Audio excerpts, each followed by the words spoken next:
We're out here this evening at beautiful Lake Saguaro, and we're going to learn a little bit about time travel.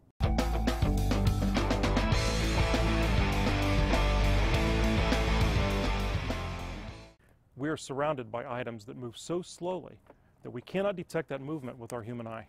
But if we're looking at something that actually is moving and we don't look at it for a minute, when we look back, we see the move has occurred. Examples include clouds drifting by. When was the last time you saw grass growing? Paint takes a long time to dry. Flowers bloom. Stars rotate around the sky. So if we take a series of photographs of these items, we can then move through that sequence of photographs very quickly and see the motion as it occurs. We can witness the changes in motion.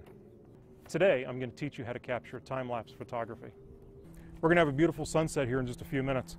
And as the sun goes down over here, across this side of us, in front of us here, the sun is going to light up these mountains, and they're just going to be this gorgeous orange and red this evening.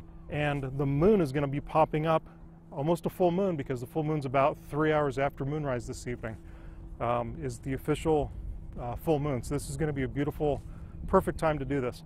We're going to capture this evening in a time-lapse photography mode, so we can actually speed up the whole process in a matter of 15, 20 seconds, 30 seconds. We're going to see the moon come popping up as the sun sets.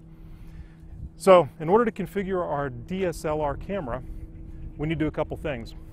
Tripod is required. A good sturdy tripod is absolutely required. A high-end camera is not. I'm using my 5D Mark II this evening, but you can get by with a cheaper camera. Canon, Nikon, Sony, doesn't matter. Doesn't have to be a Canon by any means. If you are shooting a Canon, you need some way to manage the timer externally. I don't know if other manufacturers have timers built into them. We need to fire off a shot every so often. We're going to set this to go every 5 seconds for the sequence that we want to capture this evening. Everything else needs to be locked down into a manual mode. I know my lighting conditions are going to change considerably from where they are right now, but I'm currently configured. I've got an ISO of 200 because I want to have a little bit more sensitivity at the time when, as it starts to get dark, I want to be able to maybe change my shutter speed or my f-stop or something a little bit to try to keep up with the changes. But since we're doing a time-lapse, I'm not so sure that I want to make all those changes. I might just let it happen as it happens and just go dark on us as it happens. But right now we're set for perfect exposure for the current conditions that we're at. And I will probably make a subtle adjustment just as we get closer to a sunset, but before the moon pops up. So I'm at f11, ISO of 200, and a shutter speed of 125 at the moment. So I've got some flexibility there. I can drop the shutter down to maybe 30 or 50 if I need to. Since we're on a sturdy tripod, I can open up the f-stop from f11 down to an 8, down to a 4.5 if I have to. I'm on manual focus. Because I'm manually focused, I don't want the camera between frames every 5 seconds, have it catch something, bird flying by, one of these boats on the water, something mess up the autofocus. So I'm on manual focus. I've plugged in a timer on this side, as I had mentioned a second ago. We're set to go off every 5 seconds. And I've done the math.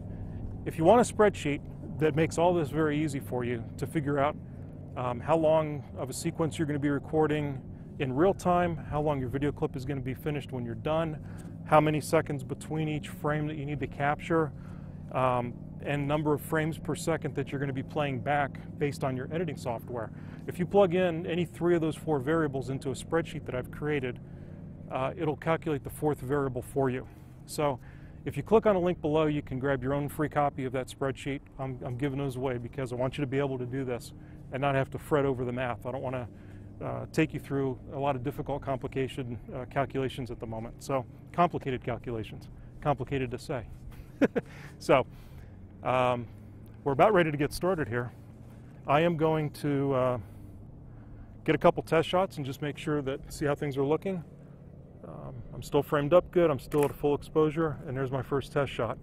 So we'll end up showing that here in just a second to you. So I'm starting to capture some live video with the camera right now. And I'm just going to pan a little bit and give you a sense of what it's like out here at the lake. This is a gorgeous place to hang out. And this is one of my favorite places here during sunset and during a moonrise. I like coming out here quite a bit. So I'm just going to give you a really quick view of what this area is like. It's welcome to the desert, man. This is gorgeous. just absolutely gorgeous. So we're going to leave the camera set up here in a position right about there. And I'm going to stop recording live video for you. And lock down everything on the tripod, and we're going to go ahead and take that shot.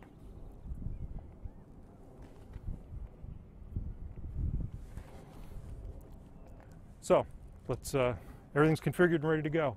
So as soon as the sun starts to set and we start firing off a shot every 5 seconds, you'll see that sequence here now.